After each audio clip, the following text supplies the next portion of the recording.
उसके बाद तो हमने मुस्कुराना छोड़ दिया, दिल ऐसा टूटा कि दिल लगाना छोड़ दिया। चलो अब पढ़ाई कर लो।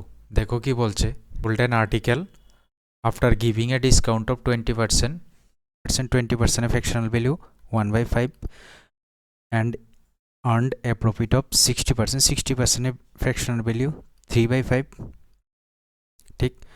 had he given a discount of 12%, 12% fractional value কত, 12% 3/25, ঠিক। Phase 32 more, find the selling price of the article if Ajoy wants to earn a profit of 160%, mark price, selling price R cost price।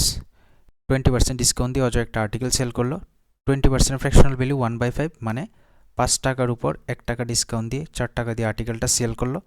তারপর বলছে and earned a profit of 60%, 60% earn করলো মানে 60% fractional value 3/5 মানে 5 টাকার জিনিসটার উপর 3 টাকা লাভ করলো। 5 টাকা জিনিসের উপর 3 টাকা লাভ করলে সেল করবে কত দিয়ে, 8 দিয়ে, ঠিক।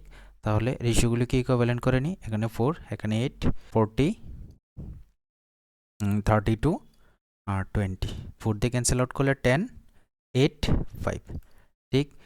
এরপর দেখো had E given a discount of 12%, 12% discount, 12% value কত, 3/25 মানে 25-এর উপর 3 ডিসকাউন্ট দেবে মানে 22 দিয়ে বেচবে, ঠিক। তো এখন 25-এর উপর 3 ডিসকাউন্ট দিচ্ছে মানে 22 দিয়ে সেল করছে জিনিসটা। তাহলে দেখো এখানে তো মার্ক প্রাইস তো সেম থাকার কথা, কিন্তু এখানে প্রথমটাতে 10 আছে, এরপর 25, তাহলে এই 10কে 25 বানাবো।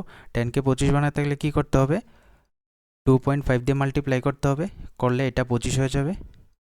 2.5 দিয়ে মাল্টিপ্লাই করলে হবে 20, 8 25-এ 200, 5 25 125 মানে 12.5 হয়ে যায়। বাস রেশিওগুলো মিলে গেল। দেখো প্রথমে 20 দিয়ে সেল করতো, এখন 22 দিয়ে সেল করছে, তাহলে এই দুই বেশি দিয়ে সেল করছে, তাহলে এই দুই পার্টের ভ্যালু কত হবে, 32, এক পার্টের ভ্যালু হবে 16, তাহলে কস্ট প্রাইস কত, 12.5, এক পার্টের ভ্যালু 16, 12.5 পার্টের ভ্যালু হবে 16 × 12.5, তাহলে কত হবে 200। এবার কি বলছে, এবার বলছে ওইটাকে অজয় ওই আর্টিকেলটাকে 160% প্রফিটে সেল করতে চাই, তাহলে মানে 260 দিয়ে 260%-এ সেল করতে চাই, ঠিক। তো তাহলে ক্যান্সেল আউট করলে হয়ে যাবে 26 × 52 520 আনসার।